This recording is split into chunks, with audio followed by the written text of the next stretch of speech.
Welcome to the Deep Dive. We love plunging into these fascinating stories that have shaped our world. And today, well, we're unearthing a real moment of high drama. It's the tale of a warrior, someone who seemed destined for one path, but then takes this sudden, pivotal turn, a turn that reshapes an entire region for centuries. Imagine, if you will, a land just steeped in chaos, ripe for a new leader. But who could have predicted his incredible journey? We're diving deep into the story of Sadr'ud-Din. You might know him originally as Rinchan. He was the first Muslim ruler of Kashmir. Our journey today is guided by some really remarkable historical sources you've shared with us, mainly the Rajatharnjini by Janaraja and the Baharastani Shahi. And as you'll hear, they sometimes offer, well, slightly different takes, but they're both equally intriguing perspectives. So our mission today, it's really to unpack Rinchan's complex rise, from a Ladakhi nobleman, a Buddhist, to becoming the founder of Kashmir's Sultanate. We'll explore his cunning strategies, that really surprising religious conversion that kind of defined his rule, and the lasting legacy he etched into the valley's history. Now, to really grasp Rinchan's rise, we first need to set the scene. Think early 14th century Kashmir. This was a valley just reeling from devastating invasions, crippled by weak rule, and honestly bleeding from a huge power vacuum. The last king of the Lhachan dynasty, Suadeva, was presiding over this land in utter turmoil. It had been ravaged by the Turco-Mongol raider Zulju, sometimes called Lhachan. His cavalry just swept through, leaving destruction everywhere. And Suadeva's rule, already unpopular because of heavy taxes, it basically created the perfect storm. Yeah, and that turbulent backdrop, it isn't just background noise, it's absolutely crucial. It's the very canvas for Rinchan's dramatic story. His rise isn't just, a classic tale of seizing opportunity. It's a deep study in how an outsider, someone with ruthlessness and foresight, can fundamentally change a region's destiny, especially by exploiting specific vulnerabilities, that power vacuum, a devastated population, and, as we'll definitely get into, a rigid religious establishment that kind of ironically pushed potential converts away. Okay, let's unpack this. Yeah. His early life reads like a dramatic epic, doesn't it? It starts with this tragedy that seems to forge his ruthless cunning. Born Lhachan Gualbu, a Ladakhi nobleman, Buddhist faith. Now, some sources, like the Baharastani Shahi, maybe hint at a Tibetan origin. That's right, there's a slight discrepancy there, but Janaraja and most historians, they firmly place him in Ladakh. He was an outsider to Kashmir proper, but still geographically and culturally connected, Makes sense. It's one of those minor historical debates that just highlights the challenge, right? Piecing together these narratives from so long ago. Exactly, but the core point remains. He's coming in from the outside, albeit from a neighboring region. And his story quickly takes a dark turn towards vengeance. According to Janaraja, his father and other relatives were treacherously murdered by the Kalamanya clan, likely a Balti group. And what happens next is just a stark display of his character. Rinchan lures the Kalamanyas to a supposed peace meeting by a riverbank, only to unleash a pre-planned massacre. That whole hidden act story, it's a pretty brutal opening act. What's that tell us about him as he starts looking towards Kashmir? Well, it's undeniably ruthless, but you have to consider the context, the societal norms maybe. Acts of retribution like that were sometimes seen as displays of strength, maybe even legitimacy, in such a chaotic world. It probably tells us less about his innate goodness or badness and more about his incredibly shrewd understanding of power dynamics in a fractured landscape.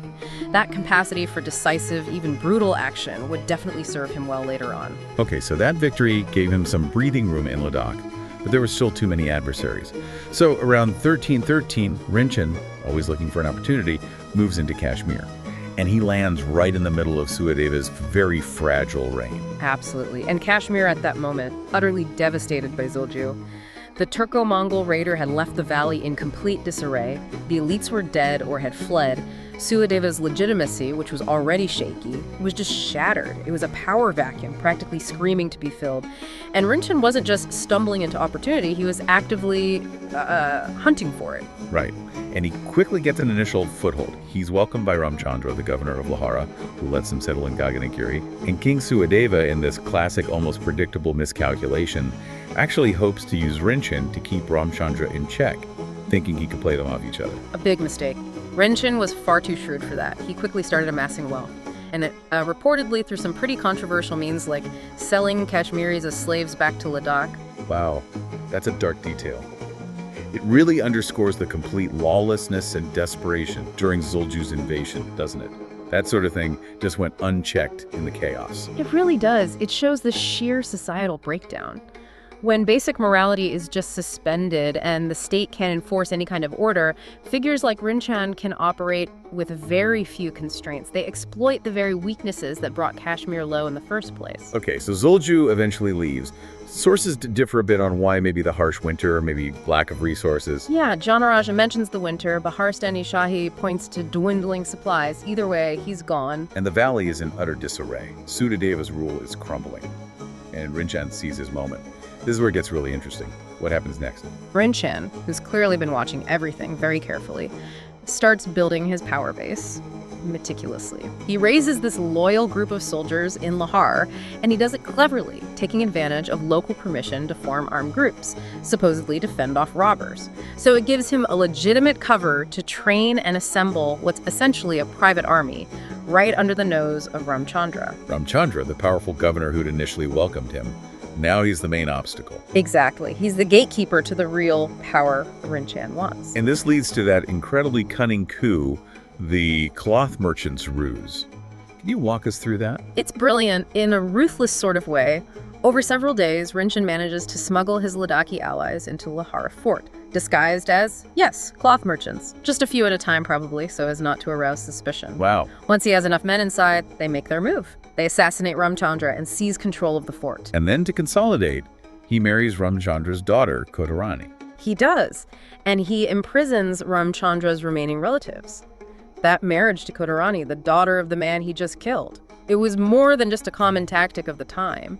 It showed Rinchan's shrewd understanding that true power in Kashmir, even for an outsider like him, needed some kind of local legitimacy. It was audacious, really, integrating himself into the very lineage he just usurped. What about Suadeva, the actual king? What happened to him? Again, the sources differ a bit. They do. Janaraja claims Suadeva simply fled Kashmir, basically abandoning the throne, leaving Rinchan unopposed. But the Baharstani Shahi describes an actual battle where Rinchan defeated him. Interesting. But either way, the outcome was the same. Exactly. By October 6, 1320, Rinchan was the undisputed ruler. He had founded the Sultanate of Kashmir. His rise was just swift, ruthless, and incredibly calculated. It marked the decisive end of the Hindu Lahore dynasty and the beginning, really, of Muslim rule in the valley. It was a monumental shift, not just a change of ruler, but a fundamental reorientation of Kashmir's whole religious and political landscape. It started a period that would have really long-lasting implications for the valley's identity. Okay, this brings us to maybe the most pivotal point in Rinchan's personal journey, and for Kashmir's history, his faith. He was born a Buddhist, but ruling Kashmir, he initially tried to integrate by embracing Shaivism, which was the dominant faith there at the time. What happened when he tried that? Well, he was clearly looking for acceptance, right? A way to connect with the society he now ruled. So he approached Devaswaman, the head priest of the Shaiva community, seeking initiation. But the Brahmins, bound by these really rigid caste rules, essentially rejected him. They deemed him unworthy. They apparently couldn't even decide which caste he should belong to. Wow. And this rejection, it was critical. It left Rinchan searching, adrift, looking for a new spiritual path. It's such an ironic twist, isn't it? Yeah. A system designed to maintain order and tradition inadvertently becomes the catalyst for this profound change. It's fascinating. That rigidity, that exclusivity of the caste system, it actually opened the door for a completely new spiritual path in Kashmir. It created an opening for the kind of inclusivity Rinchan was probably desperately seeking. And that's where Hazrat Bulbul Shah enters the picture. Tell us about him. Right. Bulbul Shah was a Sufi saint from the Ni'matullah order, originally from Turkestan. He had actually arrived in Kashmir during Suadeva's reign, so he was already there. The Baharstani Shahi paints this picture of Rinchan being deeply confused about his religious identity, sort of caught between Hindu and Muslim influences. Then one morning, apparently, he encounters Bulbul Shah praying, and he's just profoundly moved by the saint's devotion and his message. What was it about Bulbul Shah's teachings that resonated so strongly? It really seems there was a genuine spiritual yearning there.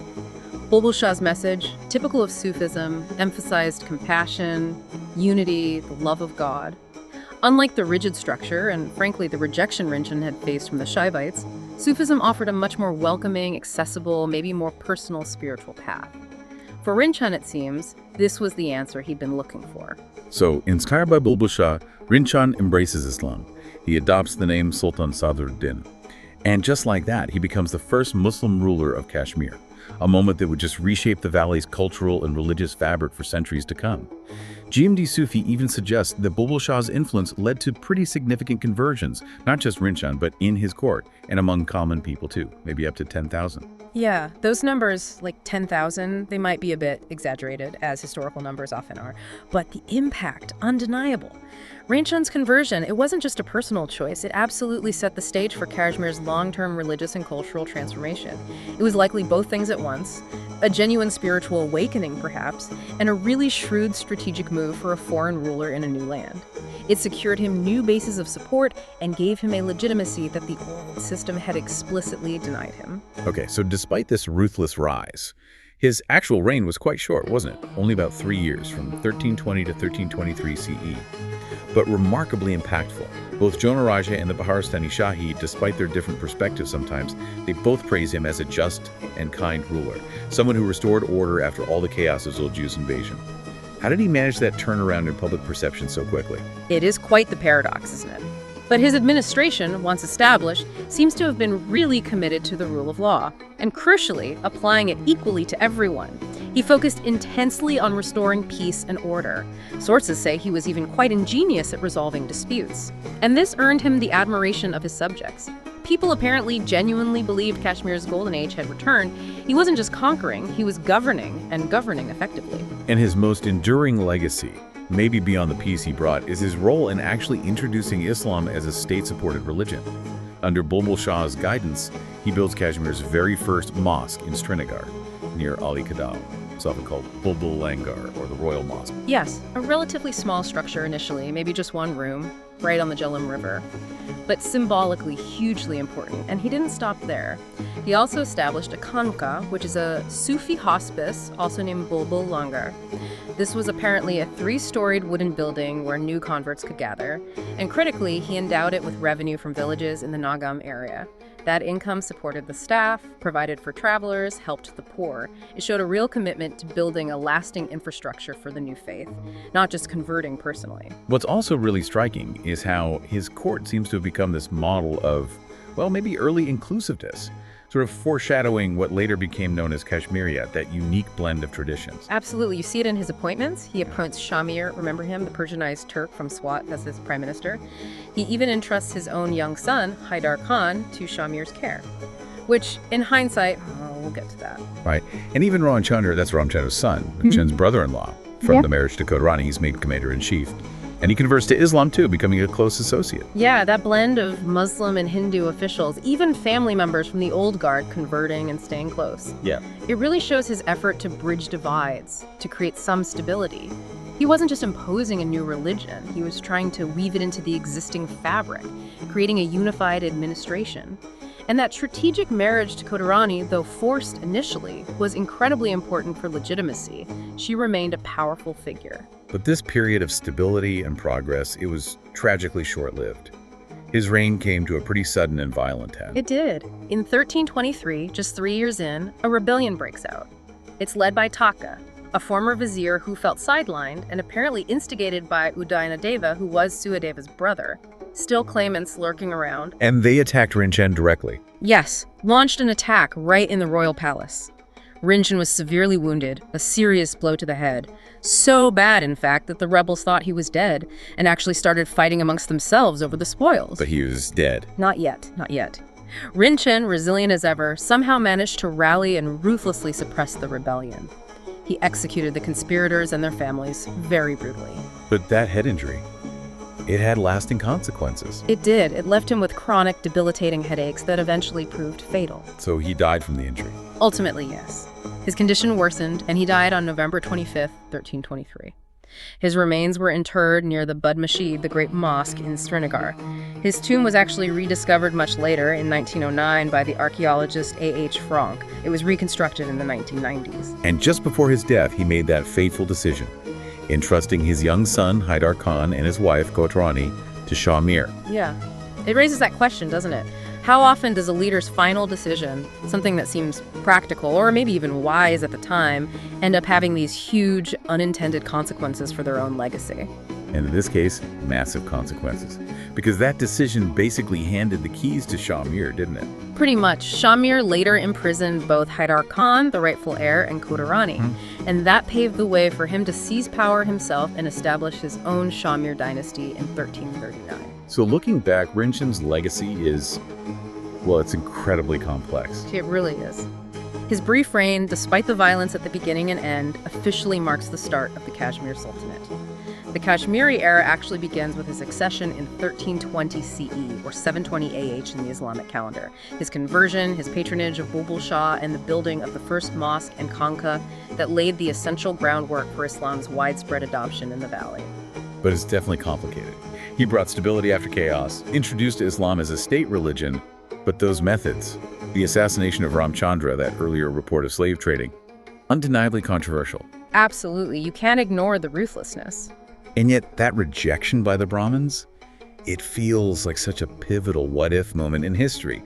How that rigid caste system inadvertently swung the door wide open for Islam in Kashmir. It's a key detail. And his inclusive court, bringing in figures like Shah Mir, keeping Ramchandra close, it really did foreshadow that unique syncretic culture Kashmiriyat that flourished later, especially under rulers like Zainul Abidin, the so-called Akbar of Kashmir. And it's important contextually, too. His reign came when Kashmir was incredibly vulnerable. Islam's entry here, largely through figures like Rinchan and the Sufis he supported, was arguably more organic, driven by persuasion and royal patronage, compared to, say, the more forceful conquest seen elsewhere, like with the Delhi Sultanate further south. And our main windows into this remain the Rajatarangini by Janaraja and the Baharistani Shahi. That's right. Janaraja, writing from a Hindu perspective, is maybe a bit more reserved about the conversion aspect. The Baharistani Shahi, a Muslim chronicle, naturally emphasizes Bulbul Shah's role much more. But what's consistent across both, and seems supported by archaeological evidence too, is his reputation for just rule once he was in power, and his real efforts to restore order. Rinchan truly was a transformative figure. You trace his journey from a Ladakhi Buddhist prince seeking opportunity in chaos to becoming Sultan Sadr'ud-Din, the first Muslim ruler of the Kashmir Sultanate. It's a story of ambition, adaptation, and ultimately a vision, however brief, for a new kind of Kashmir. His conversion, clearly inspired by Bulbul Shah, marked a completely new chapter for the valley, introducing Islamic institutions that would shape Kashmir for centuries. His short but incredibly impactful reign laid that foundation for the Kashmir Sultanate, and it profoundly shaped the valley's cultural and religious landscape. He really does stand as this kind of bridge, doesn't he? Between Kashmir's Hindu-Buddhist past and its emerging Islamic future, he established key institutions, fostered that early form of syncretic culture, things that would define Kashmir for centuries. Absolutely. And Rinchan's story, I think, is a powerful reminder that history is rarely simple. You see a ruler's strategic brilliance, maybe personal spiritual searching, even morally ambiguous actions, all converging to spark these monumental shifts, etching a whole new era into the annals of time. So, as you reflect on Rinchan's story, what aspects stand out most to you? Is it the ruthlessness of his rise? His perhaps genuine spiritual quest after rejection, or the surprising inclusiveness of his brief governance? It really makes you think about how individual lives, with all their complexities, intertwine with the grand sweep of history. We hope this deep dive has given you a much richer understanding of this truly pivotal and fascinating figure in Kashmir's past.